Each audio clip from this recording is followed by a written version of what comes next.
За нэгдүгээрт экспортын орлогыг 2 дахин нэмнэ гэсэн байна. За дээрэс нь импортын зардлыг 55 сая доллараар хэмнэнэ гэдэг. Эдгээр тооцооллыг бодвол яам гаргасан баг тийм үү.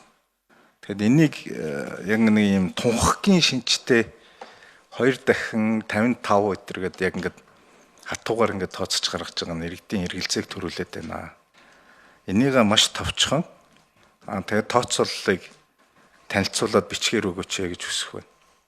Хоёрдугаарт 38 мянган ажлын байр бий болно гэдэг.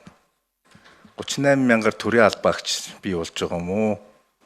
Хувьд бий болж байгаа. Өнгөрсөн хугацаанд бол 3 нам хамтраад 30 мянгаар төрийн албаагчтай л нэмсэн. Тэгээ тайлбар нь бол айгүй гоё. Юу гэхээр зэрэг бид нар одоо энэ төрийн албаны шалгалтыг давж чадахгүй энэ мундаг гадаад дотоод төгссөн мэрэгчлэтнүүдээ шууд төрд орох боломжийг хангаж байгаамаа. Гэт иймэрхүү тайлбар хэлжсэн. Тийм учраас ард түмэн бол одоо эргэлзэх хэрэгтэй учраас энийг болж игэл энэ сайд биш энэ ажлын хэсгийн яг бичиж орж ирсэн хүн би алдаа гаргацсан байж магадгүй гэж бас хардж байна.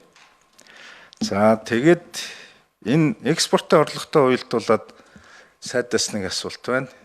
9,000 гарвал шатлсан хэлбэрээр бид нар одоо амнат авах хэрэгтэй хуультай.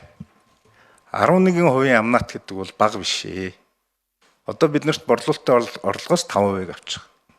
Оюут толгой дээр бол докторжуулалтын гэрээ хийгээд тийм ээ 5 тэрбум доллар гэж бодоход 11% гэдэг бол 550 сая доллар. Бид нар энийг авахгүй гэдэг гэрээтэй. За авахгүй гэж бол бусад Монгол улсын одоо зэсийн баяжмал борлуулж байгаа компаниуд өнөөдөр энийг төлж байгаа юу? Энэ дээр эдийн засгийн бодлого ямар байгаа вэ?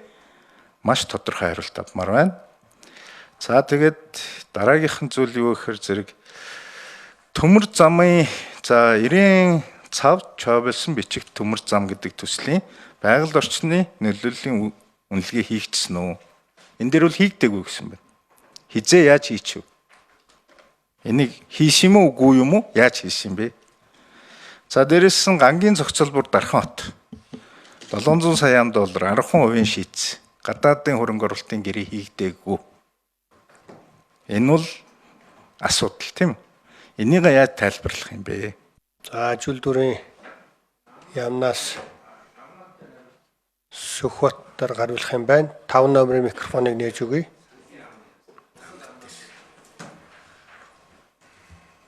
За 5 номерын микрофон. Гангийн зохицол хариулах үү? Яг амнат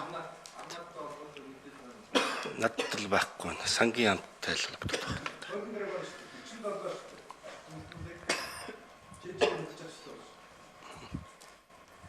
За ашигт малтмалын тухай хууль дээр байгаа та цэжээр мэдэх ёстой л гэж Продо гишүүн хэлж байна. Би одоо микрофон ашигладаг давуу талаа ашиглаад хэлчихье.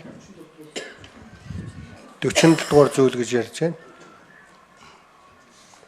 За тодруулж чад би хариу өгье. Наад чинь л нохоо үгтэй одоо тэгэл. За ганц төмөр сайд хариулъя. Яг ус нэмэгдэх амнат бол яг тэр хуурийнхаа дагуу авагдсан шүү дээ. Өнөөдөр зис экспортлж байгаа 2 компани байна. Нэг нь Эрдэнэ төлөвлөр байна, нөгөөх нь оюутлогын компани байна. Эрдэнэ төлөвлөр бол амнатаа яг хуулийнхаа дагуу төлөө явдаг. Энийгээр л төлнө. Тэнд бол тэрэн дээр бол ямар ч хөдөлгөөн гэх юм уу хэмнэлт байхгүй. Ер нь амнатын нийт төлбөрийн хэмжээ энэ жил бол жоохон бууж гарна. Одоогийн байдлаар. Яг тэгвэл нөгөө нүүрснийх нь үн буутсан учраас энийгээ дагаад яг тэр хэмжээ нь бол бууж орж ирж байгаа гэдгийг хэлмээр байна. Ер нь 14 мега төсөл бол яаж сонгогдсон бэ гэдгийг та бид нар сайн мэдж байгаа. Улс төржснөөс болоод явдггүй асуудлуудаа нэг улс төржихгүйгээр аж ахуй ажил гэж үзээд шийдчихъя л гэж. Яа энийг шийдчих юм бол Монголын эдийн засаг бол нэг хэмнэл рүүгээ орчноо. Тэр бидний яриад байдаг нэг хүнд оногч байгаа дотоодын нийт бүтээгдэхүүн чинь 10,000 долларт хүрчих юм байна. Их энгийн тооцоотой. Продо гишүүний хэлж байгаа тэр нарийн тооцооллыг нь яг тооцоолсон одоо программынхын дагуу хийж чадж байгаа бүтээлийнхэн дагуу одоо танд хүргүүлье. Тэгэхээр бол асуудалгүй тэндээс хараад тодорхой ойлголтуудыг авчна гэдэгт бол эргэлзэхгүй байна.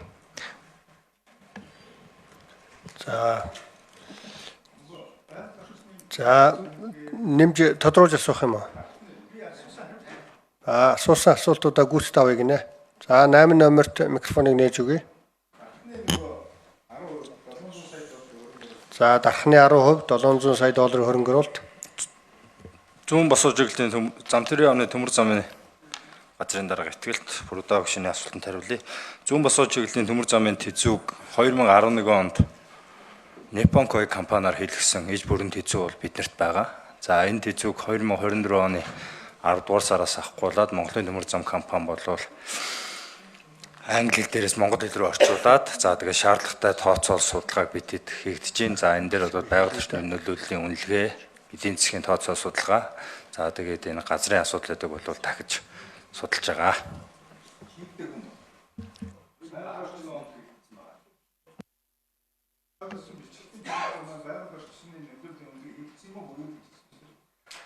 За 8 номерт нэмж хариулах боломж өгье. 2011 онд Nippon Koi гэж компаниар иж бүрэн тэзүү хийгдсэн. Энэ дотор байгаль орчин нүний нөлөөллийн үнэлгээ хийгдсэн байгаа. Тэгээд 700 сая долларын хөрөнгө оруулалттай гангийн зохицол бүрчийн 10% шилжигдсэн гэж байгаа юм байна. Хөрөнгө оруулалт нь яаж шилжиж байгаа юм бэ? За тэр 1 номерын микрофон дээр нээж өгье. За сайн байцгаана уу гишүүдэд энэ өдрийн ямаргад айлтгая. Эрдэнэс УТП компани төслөгчүүлэлтийн газрын менежер Ганхуйг гангийн зохицолчтой холбоотой Монгол Улсын засгийн газрын 2025 оны 2 сарын 5-ны өдөр 64 тоо тогтоол гарсан. Ингээд Дархуулан аймгийн Хонгор суманд гангийн зохицолыг байгуулахаар тогтоол гарсан байгаа. Мөн сүүлд нь 3 сарын 28-нд бол ерөнхий сайдын захирамжаар яг гангийн үйлдвэртэй холбоотой ажлын хэсэг байгуулагдсан. Учир сайдаар ахлуулад за одоо бол гангийн төслийн явц бол өөрөө нийтдээ 650 орчим сая долларын хөрөнгө оруулалт гэсэн бэл урьдчилан тооцоол явж байгаа. Энэ дээр бол 30 орчим хувь дээр нь бол Эрдэнэс Монгол бол хөрөнгө оруулалтаа гаргах, 70 орчим хувь дээр нь хөрөнгө оруулагч оруулах гэсэн ийм хувилбартай бол боломжит хөрөнгө оруулагч нартай ажиллаа явж байна. За Эрдэнэс Монгол нэгдлийн зүгээс бол 3 сард гадаад хэргийн яамаар дамжуулаад дэлхийн 40 орчим гангийн үйлдвэрүүдтэй топ гангийн үйлдвэрүүдэд бол нэг төсөл дээр хөрөнгө оруулаач гэдэг саналыг бол хөргүүлсэн. Одоогийн байдлаар бол нэг 8 компаниос харин ирсэн байгаа. Эдгээрээс нь 7 компани Хятадын компани, нэг компани. За Бүрдөө гишүүн гүйцээж тодруулж асууя. Төрөүний нөгөө 38 мянган ажлын байрны яг мэдээлэл алга байна. Тодруулъя. Тэгээд энэ тарааж байгаа материал дээр жишээлбэл одоо ураны асуудал бол 100% болцсон гэсэн мөртлөөс дид бүтцэн тэг хувьтай гэдэг мэдээлэл өгсөн байна. Тэгэхээр энэ бичиг цаасан дээр жоох анхаарч ажиллавал яасан бэ гэж хэлмээр байна. Тэгээд хамгийн сүүлд тэр одоо энэ зэсийн үнчин бол дээд оргилдөө хүрчээд байгаа байхгүй. 9400 баяжмал алт нэг хил нь 3 сая нэг хил нь 360 сая 100 мянган доллар хүрсэн. За тэгээд эдийн засгийн хувьд манай одоо нүүрс маань одоо бас тодорхой хэмжээгээр тодорхой хугацаанд хэмжээнд тэр үнж буурчаад байгаа тохиолдолд одоо энэ алт хөтөлбөр болон за дээрэс нь одоо бид нар ганц явж байгаа Эрдэнэт үйлдвэрээ оюутлагаас авч чадахгүй мөн Эрдэнэтээс авахгүй байх хэрэгтэй шүү дээ. Тэгээ ер нь энэ 14 мега төслийг тойроод ямар нэгэн байдлаар төрийн албан хаагчид бол бодлого судалгаан дээр л ажиллаа хийж байгаа шүү дээ. Тэрнээс цаашхыг нь бол компаниуд гүйцэтгээд явна гэдгийг бүгдээрээ мэдж байгаа. Газар шорооны ажил, бүтээн байгуулалтын ажил, гагнуурын ажил, тээврийн ажил гэл ингээл бүхэл ажлыг одоо хувийн хвшил ороод хийн штэ. Яг энэ хүрээнд 38 мянган хүн шинээр ажиллах юм байна гэж харагдаж байгаа юм. За